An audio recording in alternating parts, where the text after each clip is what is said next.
మహాకుంభమేళ 45 రోజుల పాటు ఎంతో వేడుకగా జరుగుతున్న ఈ మహాకుంభమేళలో కోట్లాదిగా భక్తులు పుణ్య స్నానాలు చేసి తరిస్తూ ఉన్నారు. వివిధ దేశాల నుంచి, వివిధ ప్రదేశాల నుంచి భక్తులందరూ కూడా తండోపతండాలుగా తరలివచ్చి రాజస్నానాలు అయిన 6 రాజస్నానాలలో 3 రాజస్నానాలు పూర్తి చేసుకొని 4వ రాజస్నానానికి సిద్ధమయ్యారు.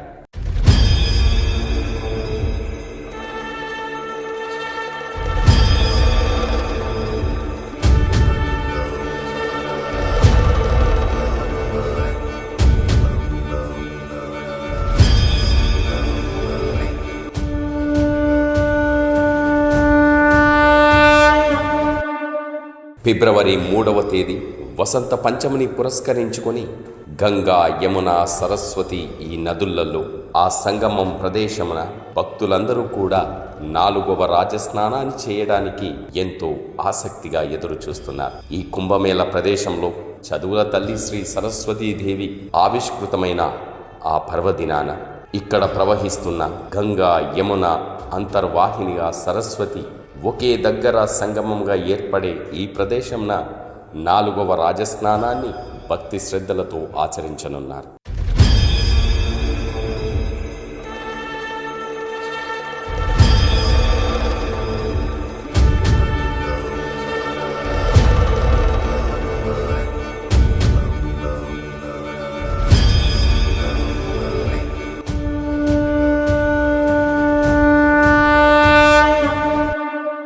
ప్రయాగరాజులో ఉత్తర దిశ నుంచి ప్రవహించే గంగా నది, దక్షిణ దిశ నుంచి వచ్చిన యమునా నది ఈ రెండూ కూడా సంగమించే ప్రదేశం. త్రిభుజాకారంలో ఒక ముగ్గులాగా కనిపిస్తూ ఉంటుంది. అందుకే దీన్ని సంగమ ముఖద్వారమని వ్యవహరిస్తారు. ఇక్కడే సరస్వతీ నది అంతర్వాహినితో కూడా ఆ 3 నదులుగా ప్రవహిస్తూ ఉంటుంది. ఈ త్రివేణి సంగమ ప్రదేశం హిందువులకు పరమ పవిత్ర పుణ్యక్షేత్రంగా ప్రసిద్ధి పొందింది. మాఘమేళలో కూడా ఇక్కడ స్నానం చేయడానికి ఎంతో మంది భక్తులు తరలివచ్చారు. ఈ మహాకుంభమేళ వేడుకల్లో 45 రోజుల పాటు జరిగే ఈ మహావేడుకలో 6 రాజస్నానాలకు మనుషులతో పాటు దేవతలు, రాక్షసులు కూడా వస్తారని భక్తుల నమ్మకం. ఇక్కడ స్నానాలు చేస్తే పాపాలు తొలగిపోతాయని, జనన మరణ చక్రం నుంచి జీవుడికి విముక్తి లభించి మోక్షం సిద్ధిస్తుందని కూడా భక్తుల విశ్వాసం. 144 సంవత్సరాలకు ఒకసారి వచ్చే మహాకుంభమేళ సమయంలో ఇక్కడ స్నానాలు ఆచరిస్తే దాని ఫలితం అనంతమని బలంగా నమ్మాలి. ఈ కారణం చేత ఇక్కడ భక్తుల రద్దీ ఎప్పుడూ కూడా పెరుగుతూనే ఉంటుంది. వేణి మాధవుడు స్వయంగా ఇక్కడ వెలిసినందున ఈ సంగమానికి ఎంతో ప్రాధాన్యత కలిగింది. వివిధ అఖాడాల నుంచి వచ్చిన సాధువులు సంగమ ముఖద్వారం ప్రాంతంలోనే అమృత స్నానాలను ఆచరిస్తారు. ఈ కుంభమేళాలో పవిత్ర స్నానాలకు ఎంతో విశేషమైన ఫలితం ఉంది.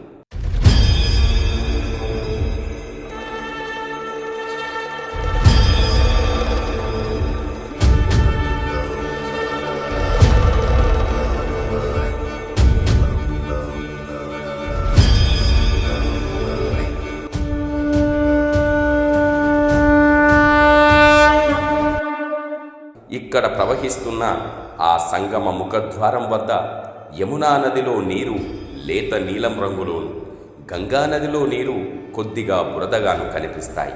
ఇక్కడే యమునా నది ఆ ప్రయాణం అంతమైపోయి గంగలో పూర్తిగా లీనమైపోతుంది.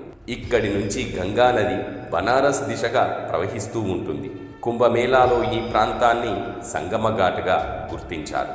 వసంత పంచమి 3వ తేదీన ఇక్కడ భక్తులందరూ కూడా ఆ పుణ్య స్నానాన్ని తప్పకుండా ఆచరిస్తారు.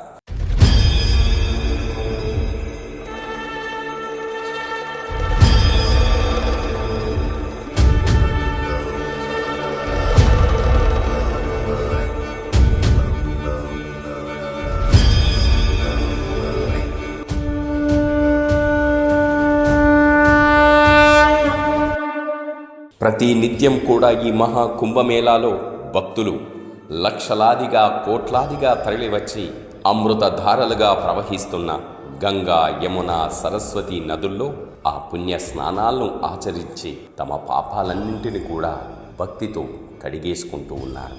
తెలిసి తెలియక చేసే దోష పరిహారాల నిమిత్తం ఇక్కడ అమృతపు ధారలుగా ప్రవహిస్తున్న ఈ సంగమం వద్ద మహాకుంభమేళా వేళ పుణ్య స్నానాన్ని ఆచరిస్తే సకల పాపాలు తొలగిపోయి సకల శుభాలు కలుగుతాయి.